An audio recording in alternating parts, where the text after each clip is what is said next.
bab 283 Riyâd As-Sâlihîn Darsou tahrimu ta'dib ko harmingol lettirgol binnaari tafi kulli hayawat kala mum munteno hatta namla taari korndoli wona ya ko nande taten sunnirgol kullum yitengel harmugol dum an abi hurairah radiyallahu anhu qala ma kibathana rasulullah sallallahu alaihi wasallam imminime fi ba'thin inda imminande faqala ma kin wajadtum fulana son tawi kari wa fulana e kari li rajulain be janti dum fi yimbe dido min quraish immote quraish yankobe sammahuma woli inde mabbe den goy kari e kari son tawibe faari go huma binnar sunniro e weytamin sunnebe summa qala rasulullah sallallahu alaihi wasallam maki hina aradna al-khuruj tumande min fukkutuno yaltugol yaha e maki inni min kuntu amartukum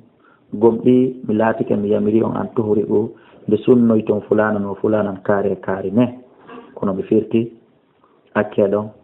wa inna nar ande no yitenge la yu'adibu biha lettirtange kadi illa Allah sona Allah jeedo ngaw kanko tun hani ngel lettirde goddo fa in wajadtumuhuma jon so tawi on tawibe fa'tuluhuma warede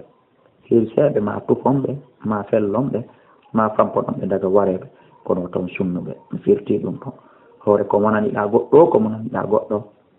sellataka sunnamo goɗɗo kon kefero ke fof kon kefero sellataka o sunni rawahu muslim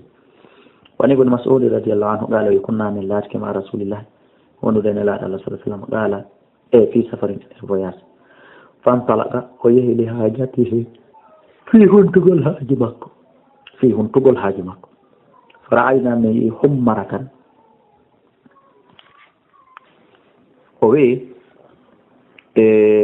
min yalti nelaɗo seni fi huntugol haaji mum tun fara'ayna min hummaratan sundu gambo ma'aha no wonde mayru farhani cofoy ɗiɗo ɓikkoye mayru fa akhadna min nangi farhayha cofoye mayru on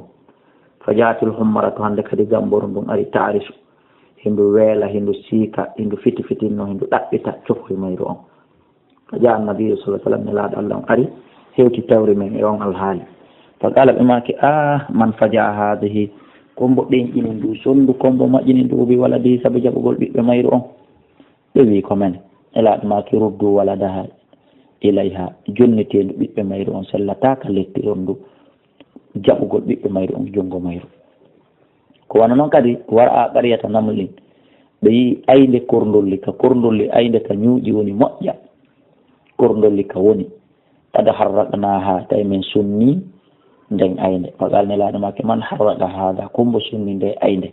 ɓay korndolli ɗi no gaɗi sumayɗi ma na meni nahan ko mene qal nelaɗo make acce waɗetake yeeso nani innahu koni la yanbaghi hana an yu'addiba binnar illa rabbinnar sellataka lettira yiite ngen sowona jeyɗo yiite ngen on woni Allah subhanahu wa ta'ala rawahu Abu Dawud bi isnadin sahih